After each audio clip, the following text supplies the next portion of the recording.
What's up, YouTube? Hey, C494 here, and I've got another awesome match recap video for you guys. Stick around. Now, before I get into my regular video shenanigans or whatever, I do want to say this. My primary sponsor, Aerodynamics, which is Cecil Self, they recently had a death in the family, so if you guys could send some, love their way, tell them that you're thinking about them and stuff like that, that would mean the world to me. So I would really appreciate if you guys would send some love Cecil's way. Alright, so, oh my god, this match was awesome. I had a great time. It was at TRM, Todd Resource Management in Chesterfield, South Carolina. As you guys know, they're a big supporter of my channel. They sponsor my YouTube channel. So that whenever I get to go, test out new products and stuff like that, like whenever something gets sent to me, I get to go out to TRM and test it out or whatever. And that's an agreement that I have with Richard Todd, is that he lets me evaluate products and stuff like that out on his property, and that's and I'm super grateful. And that dude's he's just an awesome guy. If you ever get the opportunity to go shoot one of his matches or whatever, do it. They're awesome, and you'll run into Richard at the matches because he's always there, and he's just an awesome guy to if you like my personality, you'll love his. He is a little bit more well behaved than I am, just a little bit. But anyway, so Todd Resource Management, they hosted that awesome match, and they make a lot of my YouTube stuff possible. Aerodynamics, they make my shooting possible because they are one of my sponsors. So they hook me up with gun work and a place to train for the longer shots and stuff like that. I get to get really good data out on their at their aerodynamic shooting facility. And like I said, they get to do they do gun work for me, and they consult for me a little bit on some things. And again, Cecil is just a really good dude in general. Since I'm one of their shooters, I fill some of their shooting slots that they get whenever they very generously put their things on the prize table. So that's kind of how sponsorships work. With whenever they sponsor a match or whatever, they put something on the prize table, and usually they get slots for matches for it. So I usually get to fill one of those slots whenever I'm not playing Army and whatever. So that's another thing. And also, a dude, I don't want to name drop him because I don't know if he'd be okay with it. I should have asked before I made this video, but we're here now. He helped me out a lot today with some stuff that I had to get done. As you guys know, I'm a huge fan of the 6.5 Grendel pistol, the 12-inch that I have, that I'm going to be hunting with this year. This is my hunting pistol. I'll be hunting with this year. It's a 12-inch Grendel that Palmetto State Armory sent to me to evaluate for them, and they got a very positive evaluation of it because I'm a huge fan. I have still, to this day, not had a malfunction out of this gun, except whenever I first ran it suppressed, and that was without adjusting the gas system. So, there's that, and that's kind of my fault.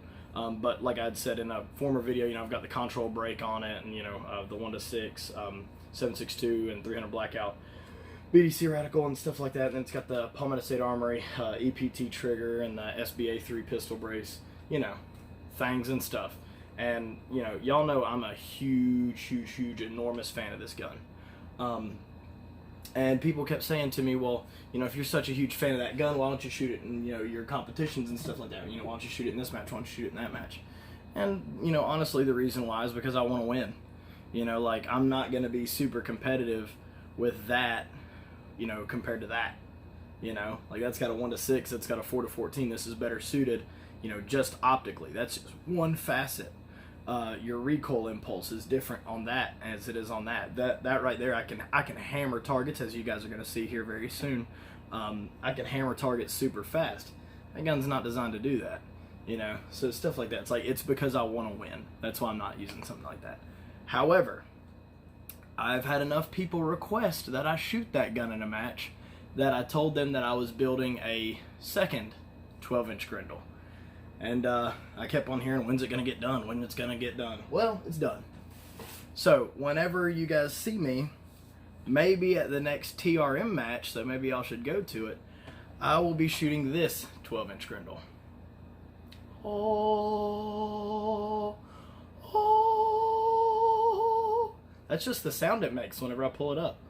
Yes, this is my 12-inch 6.5 Grendel. It's exactly the same as the other one, with the exception of this is currently a mil-spec trigger. I'm about to take that out and put the PSA 2-stage in it. It's got the SBA 3 pistol brace in it, 12-inch barrel, primary arms 4-14, which is the same kind of scope that I have on there, except for that one's an R grid, and this one is a mil dot. And what's this little guy on the end right here? Huh. That there is one of my Form 1 suppressors, is what that is. This one is serial number Yeet69. So, you know. So this is a 7.5-inch suppressor, 12-inch barrel, you know, SBA 3, 4-14. So I will be shooting this in a match. Which match? Not 100% sure yet. Might be the next one, but this is another 12-inch Grendel that I plan on running in a match. So, and also, the guy who helped me with my Form 1 suppressor also, again, like I said, I don't want to name drop, helped me with this. So as you guys know, I won this Title II manufacturing knife off the prize table at Weekend in the Arena, the match hosted by Quantified Performance Ash and Jack, and but it didn't have a sheath. It did not come with a sheath. So I went to a friend of mine who does, you know, he has a phenomenal shop in South Carolina, and he made a sheath for me for this knife. And the only thing that I got to do now, because it's properly spaced, is get one of those Technion, I think is what it's called. I don't know. I'm not 100% sure. I don't want to sound stupid.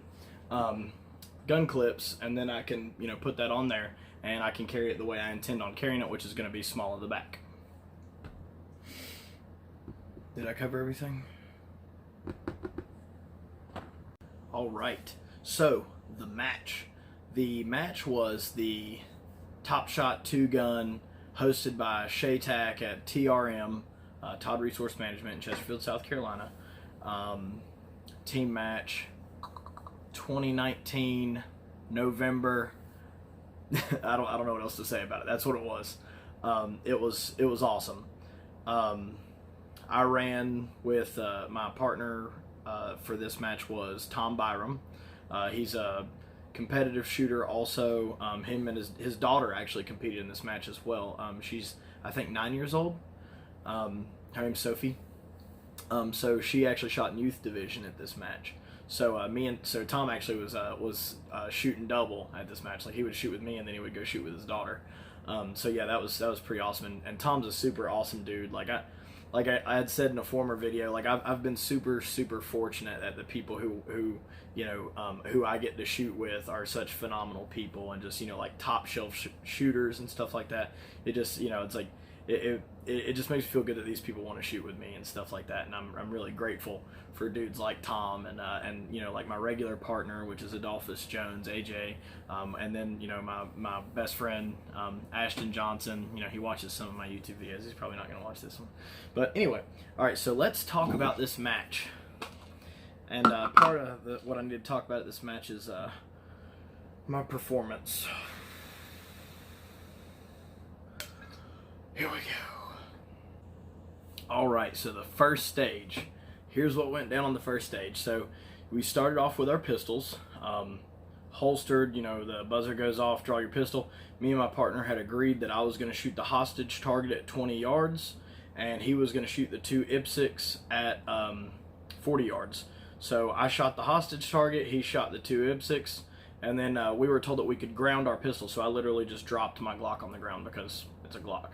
And then we run over to the side through the little trail and get over to the rifle portion. Once we get over to the rifle portion, the first target that you have to shoot is a standing shot. So my partner asked me to make the standing shot because I have a lighter gun than him, and I do, you know, a lot of standing shooting.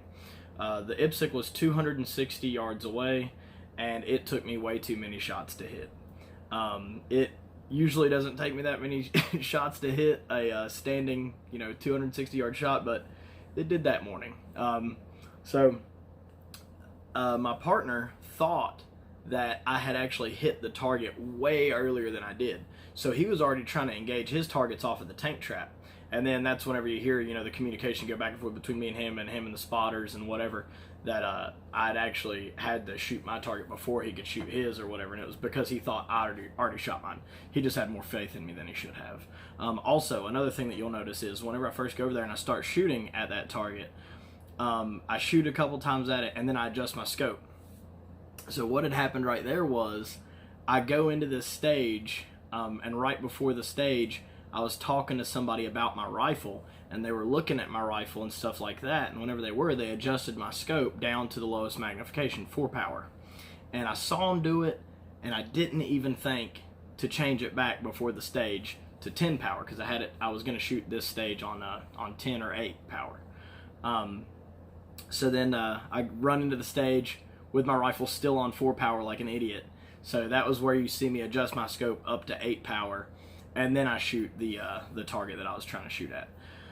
Anyway, then we hop down onto the tank traps, or I hopped down the tank trap. My partner was already there, and we're engaging. My partner was engaging the two 360-yard targets. So he was engaging a 66 and a 33% silhouette. Well, after he engaged his first, the 66% silhouette, I found the sniper.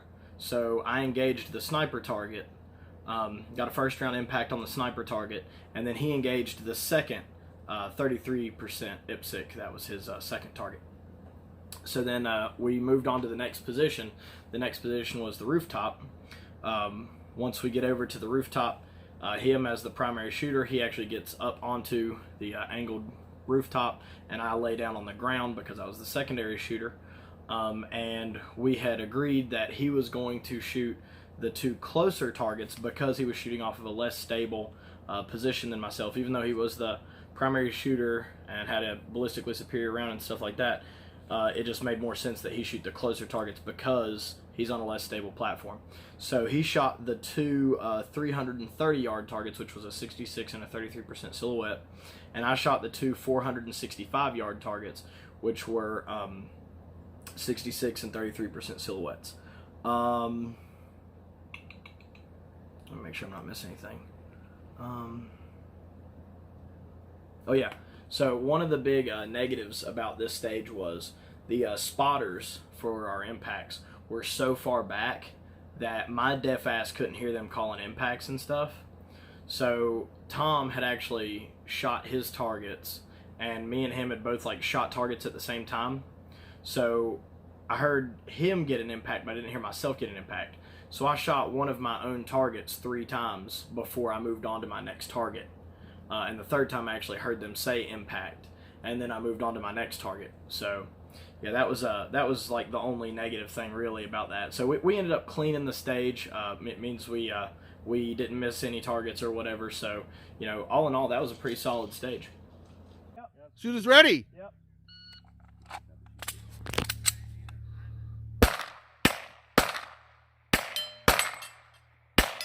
Hit. Eat the gun on the ground.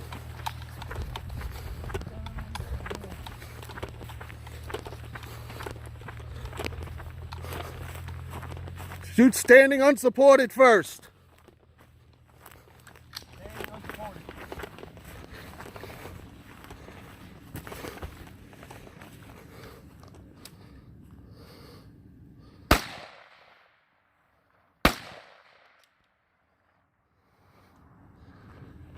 Over this way.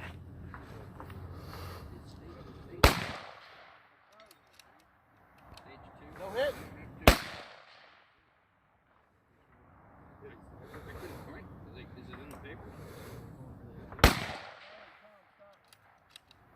Have they hit anything? No, he hasn't hit the 3. Guys, you haven't hit the standing target.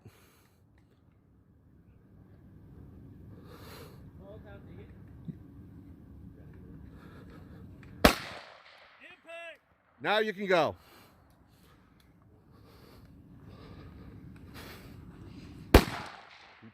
Impact. Sniper. All right. Impact. Impact.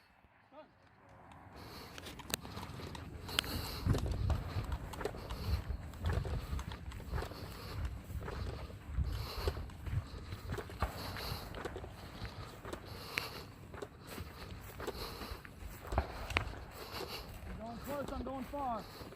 What's that? You're going close, I'm going far, right? Yep.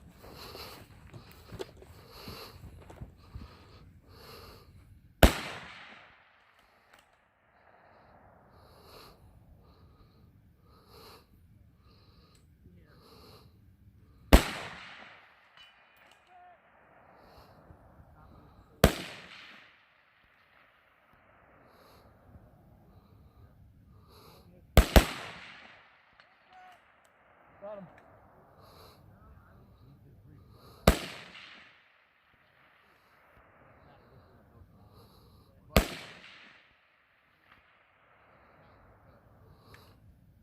Is that an impact or not? He didn't call it.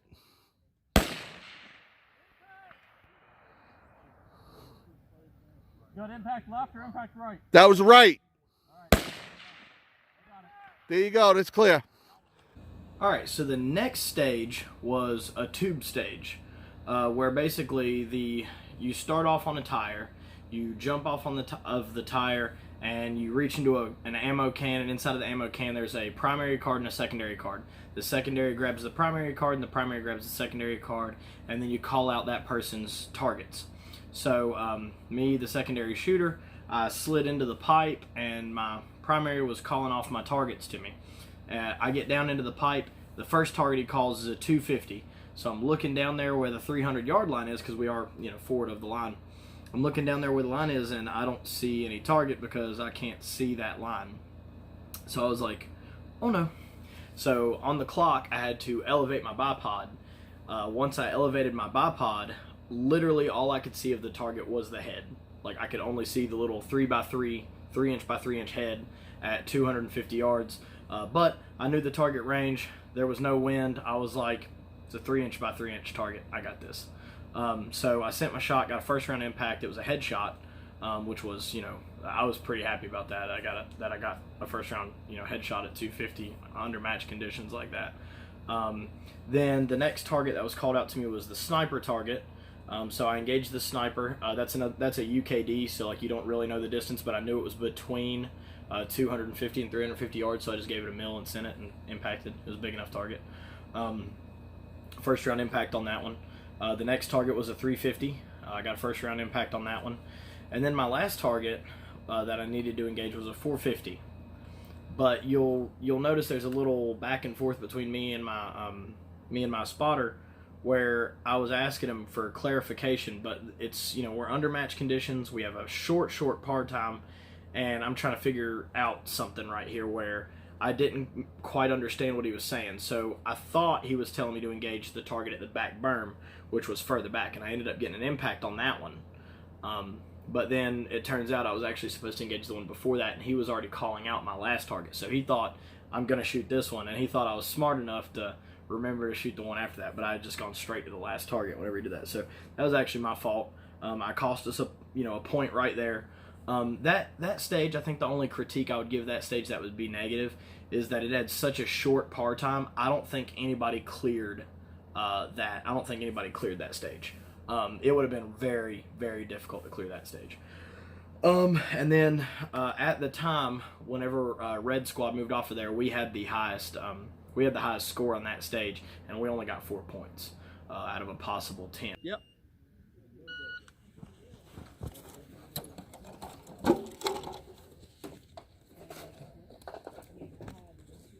First target, 250 yards, 66. 250? 250 on the right. 250 on the right? 300-yard line.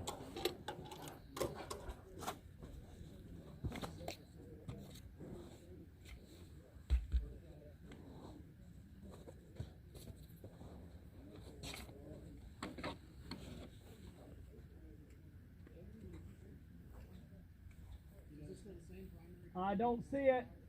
300-yard line. Yeah, I can't see it. I'm too low. 56%. Oh, sorry, on the left. The only target, 300 yards.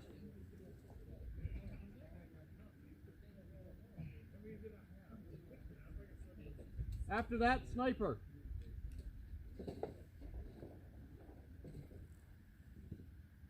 All right. The first one is the 250? Yes, at 300-yard line. Got it, sniper.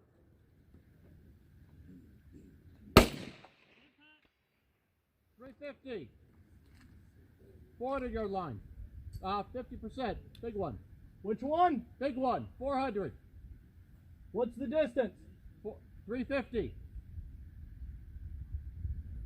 Next one. 450 yards. Large target. 500-yard line. Which size? Large target. Right side.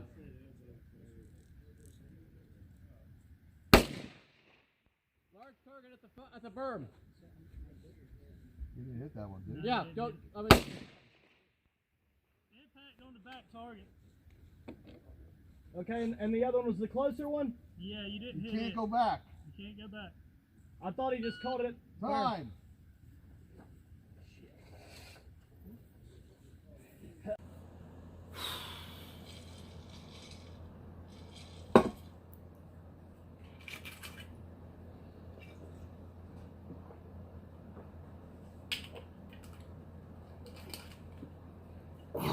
All right, we're gonna talk about my performance on this next stage. So, the first target that needed to be engaged was a pistol target at 75 yards. So we have to climb up into a deer stand and engage a 75-yard pistol target. So me and my partner had agreed that he was going to engage that target. Well, after he missed a couple of times, I was like, okay, I need to help him out a little bit. So I drew my pistol and I helped him out with the target. We ended up getting our 5 impacts, and now it's time to shoot the sniper target. There was only 2 targets on this stage. The sniper target was, I had lased the van at 415 yards, and it was through the van at about 425. It was on the other side of the van. So, super easy shot, you know, and you had to shoot it 5 times. So, me being a right-handed shooter, I slid all the way to the right side of the deer stand. I rested my elbow up on the side, get super comfortable down behind the rifle, open my eyes, look through the scope, shrubbery. I could not see the target because of vegetation. And I was like, oh, and I found out later on that that was by design. You know, the match director had told me that they had done that on purpose, and I was like, oh man, that was awful for me. Because there was 8 points between 8th place, where we finished, and 1st place. 5 of those points were on that stage. I lost us 5 points on that stage. So the 2 takeaways I take from this one is, because I deviated from the plan and I helped my partner with my pistol, I did not have more time to set up my rifle and realize that I couldn't see the sniper target because of where I was located. So if I would have just stuck to the plan, then I would have been able to engage the sniper target because I would have seen it. You know, 425 yards is an easy shot, and I would have just pinged it, you know, 5 times super fast because I'm running a gas gun in 5.56. So I totally lost us like 5 positions from you know, like I basically took us from 3rd place to 8th place in this stage. So this was 100% my fault. I ruined our score with this stage. So I need more rum. Shooters ready? Yep.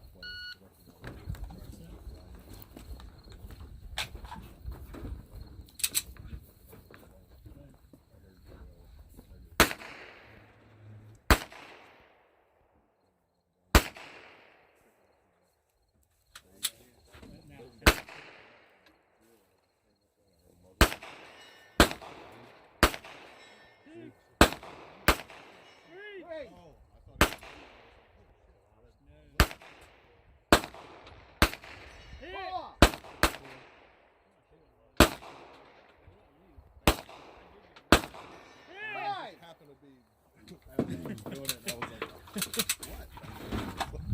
I'm pointing it down the freaking. See, that's a bad thing. You can't get a reading from the noise.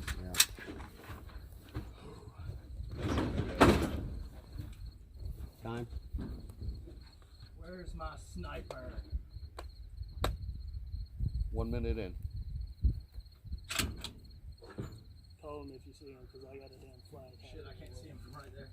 Campbell, you got good eyes on that? Yeah.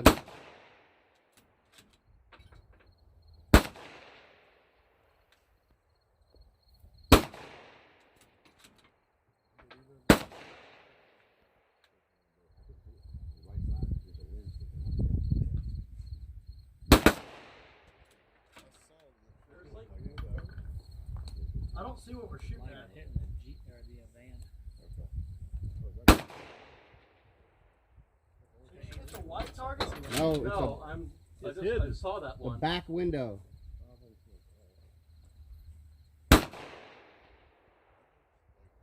Whoever just shot you on left, bro. fun of the hidden sniper and you can't see it. You're shooting into the front window.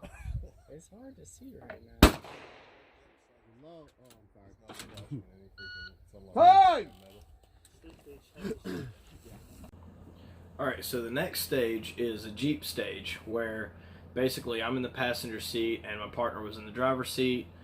Buzzer goes off. He shoots from the driver's seat, and then I shoot. I have to get out of the passenger seat and then lay my gun across the hood. We have to engage 5 pistol targets. They were all less than 100 yards away. So we do that. We engage those 5 pistol targets. Clear your pistol. Get your rifle. So I get my rifle out of the back of the Jeep, lay it across the hood, and my partner is laid across the back seats of the Jeep with his rifle. And then you had to engage. I think it was 7 targets. I'm not 100% sure. I think it was 7.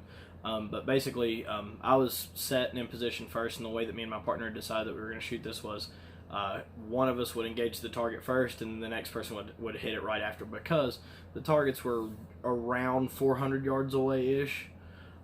So, you know, we knew that these were going to be pretty easy, and they were large in size. So I get on the hood of the Jeep. I was just on target first, the drone target. So the drone target was elevated off the ground, so like that made it difficult, because if you missed, you couldn't really tell what you missed by because it was so high off the ground. So it was a 10-inch circle that was way elevated up off the ground. Well, I knew that the target was closer than 400 yards away. So I put 2 mils, which is my hold for 400 yards. I put 2 mils at the bottom of the plate, and I sent the shot and got a first round impact. So it was a UKD target. It was an unknown distance. We don't know how far away that target was. I just know that I put 2 mils at the bottom of the plate and I hit the target. My partner, he also got a first round impact on that one. So then we moved on to the next target. The next target was the engine block. So there was like a 10-inch circle at the engine block at like 415 yards, 420 yards, somewhere in there. The engine block, first round impact on that one, I'm pretty sure. Then my partner got his impact. And the next one was the driver, which was, you know, just a head, the driver's head inside of the van.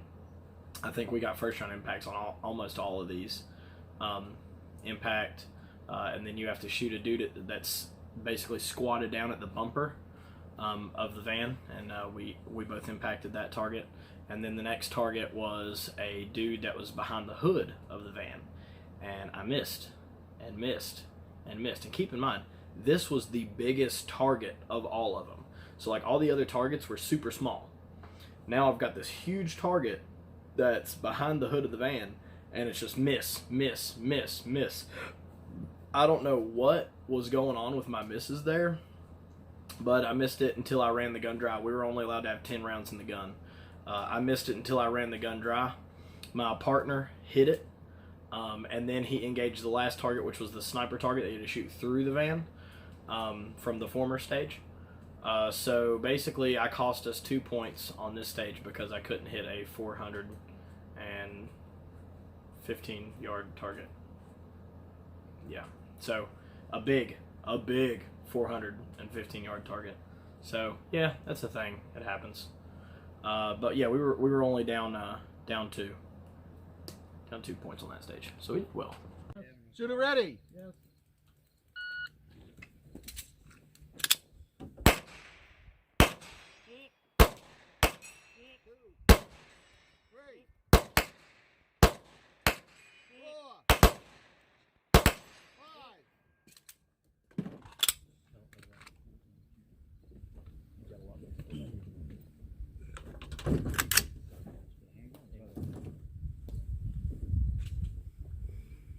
Damn, you guys are back there. Drone. All right. Impact. Impact. Engine block.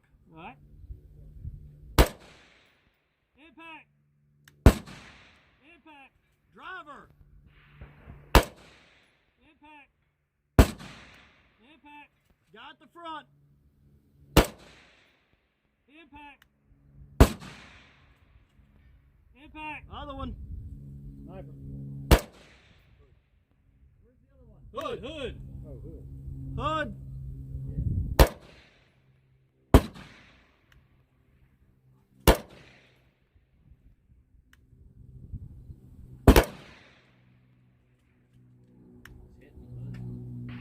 Was that a hit or no? No, keep going. Impact.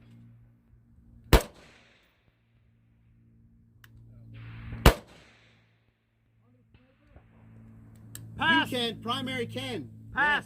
I'm on the sniper. Yep. Impact. So the next stage that you guys are about to see is the reason why I love gas guns.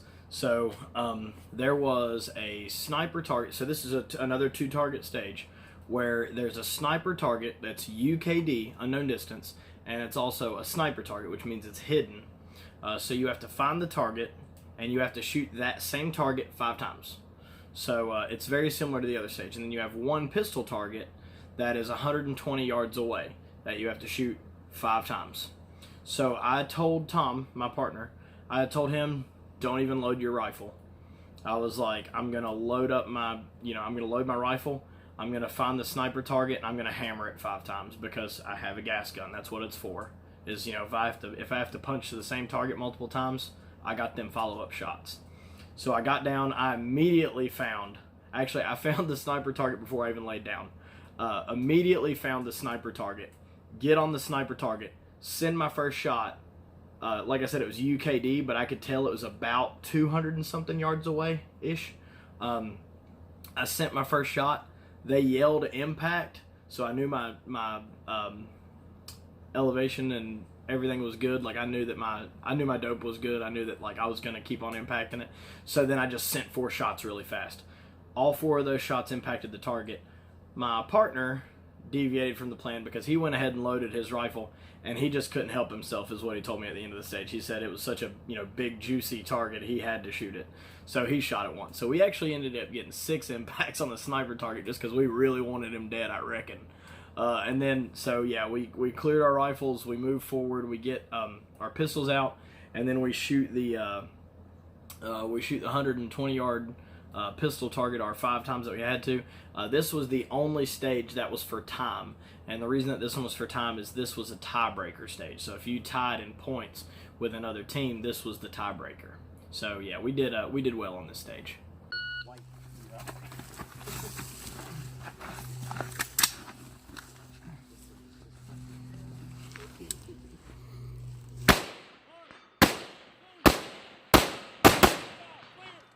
Drop your magazine, go clear.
Aim higher.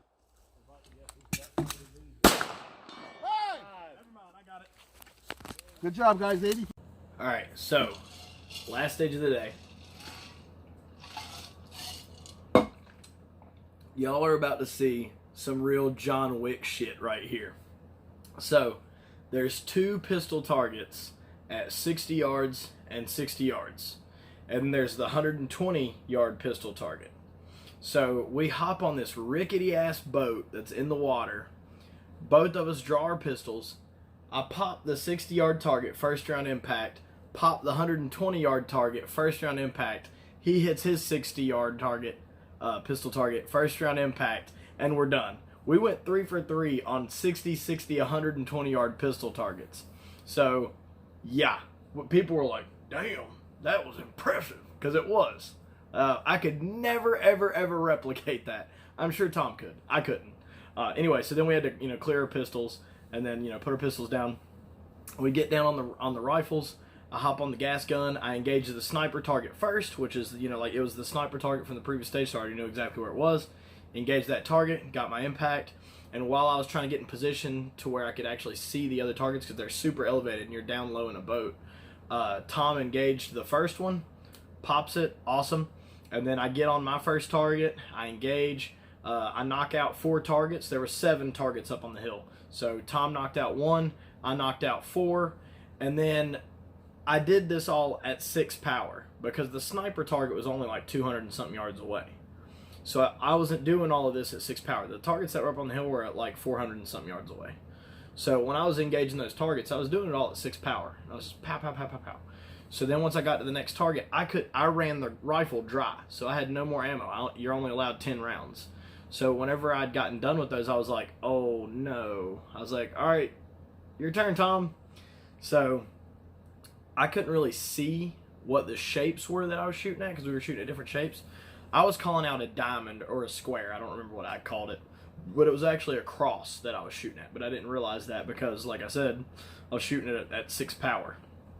Couldn't tell what the shape was. So I was telling my partner what to shoot at. He shot what I told him to shoot at. But what I saw through my 6 power wasn't what we were actually supposed to shoot at. If I would have cranked up my magnification to 14 or something, I would have known exactly what I was shooting at. But just because I was basically shooting at a shape, I was like, I don't give a shit what the shape is. I just want to hit it. So anyway, we ended up losing 2 points on that stage. I ran my gun dry. Tom shot 2 targets on that stage, and I shot, well, he actually technically shot 3, but one of them didn't count. And then I shot 6 on that stage. So that was a pretty awesome stage for, like a gas gun and stuff like that. And it was, one of those matches or one of those stages where you had to have a teammate, like, because he could see stuff that I couldn't see. Because what you can't tell from the video is there's a tree in the middle of those targets. So, like, there was a couple of targets I couldn't see, and there was a couple of targets that he couldn't see, and that's why you have a partner on stages like that. So, anyway, so that was the last stage of the match.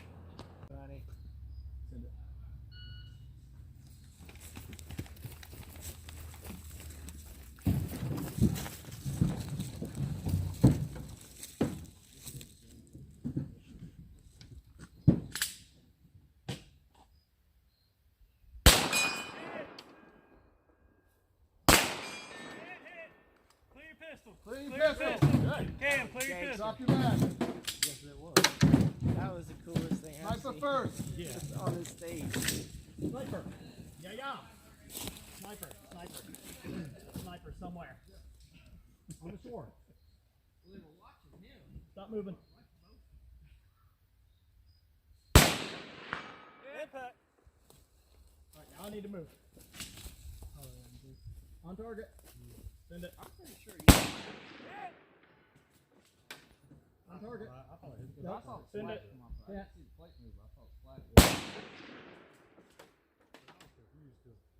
Whenever I ask him to hit it.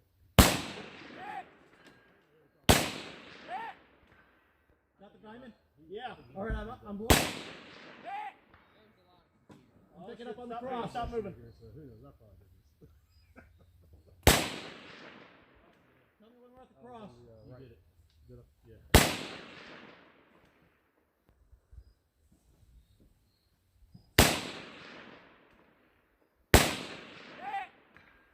Cross.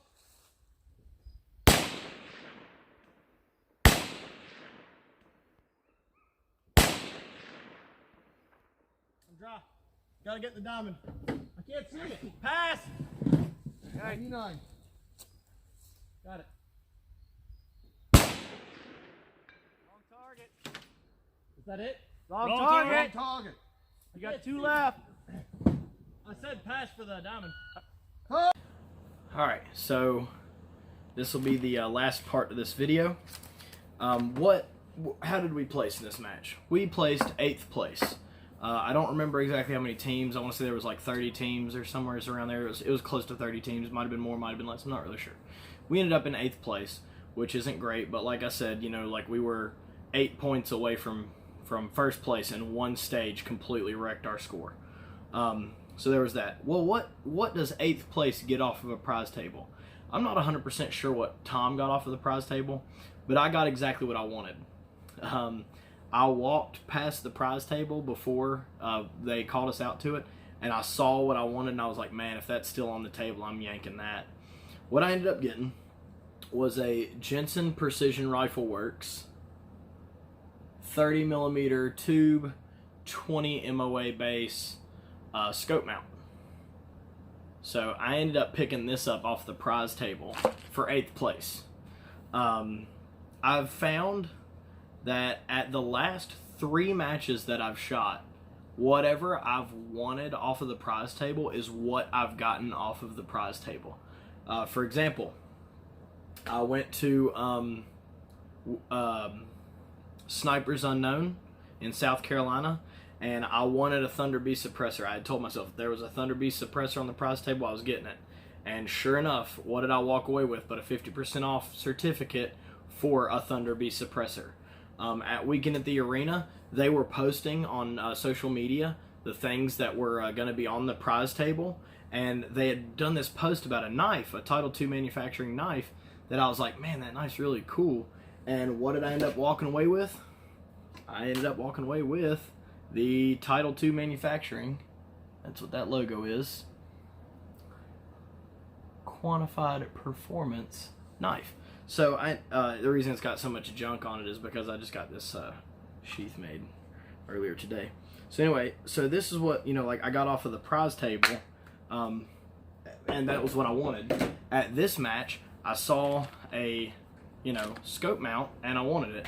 I think I'm going to go into the next match, and I'm going to ask for a redhead with big titties. So maybe I can pull that off the prize table. We'll see. So final thoughts about, this match and, a few other things or whatever. I'm sure there's not too many people watching left over because not many people watch my entire videos. I ran into a whole bunch of people at this match who recognized me from my YouTube channel, from my social media shenanigans and stuff like that. And they were talking about, how much I make them laugh and smile and how goofy I am and how much they appreciate my sense of humor and stuff like that. And some of the, the actual, intellectual things that I post about, helpful hints and tips and tricks and stuff like that, and how much they appreciate stuff like that. And that meant, a whole lot to me. It made me feel like a rock star whenever people would do stuff like that. So that was one takeaway. That's almost empty. Another thing is I'm going to be hosting a match out at TRM.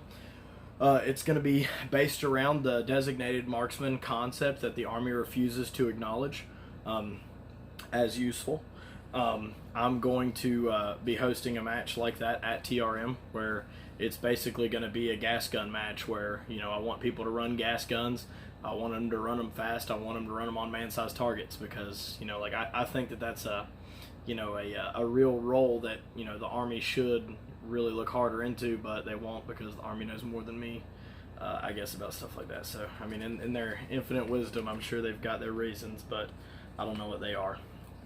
Another thing is I ran into a young shooter, actually a couple young shooters. I ran into young shooters at this match, and new shooters at this match who had never shot a precision rifle anything match before, and just some people who had never heard of me, never heard of a lot of this stuff or whatever, just new shooters in general. And it makes me feel awesome because that means that our sport is growing. That means that it's pushing out to people who have never shot these competitions before and stuff like that, and they're actually coming out to them, and then the youth is getting involved and stuff like that, and that excites the hell out of me. One of them in particular I got introduced to, and I'm sure she's not going to get to watch this video because I think I'm drinking and cussing and probably doing drugs, who knows what else, I probably got a hooker in the back, who knows, is Abby Navarro. I got to meet Abby Navarro. She's Abby's Impact on On Instagram, it's like Abby's ABBYS, Abby's Impact, Abby's _ Impact on Instagram and stuff like that. I think she's 12 years old or something like that, and you know she's out here shooting precision rifle matches and stuff like that. And that right there was just like, that was awesome to me. That, you know, like that we had somebody, you know, a youth, you know, shooting this match, and then we had Sophie out there, Sophie Byram shooting it and stuff like that. And that stuff is just like, that's awesome to me. If you have any way that you guys can support, you know, the new shooters, the youth shooters or whatever, I just gave you some information right there. I said Sophia Byram. She's on Facebook and stuff like that. She has like a competitive shooter type page or something like that. Send her stuff. She'll use it.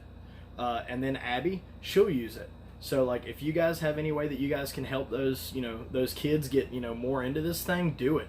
You know, I would much rather you guys send them stuff than me stuff. You know, I've got a job, I've got money, I can get my own stuff. So anyway, I hope you guys enjoyed the video. If you guys need anything, contact me.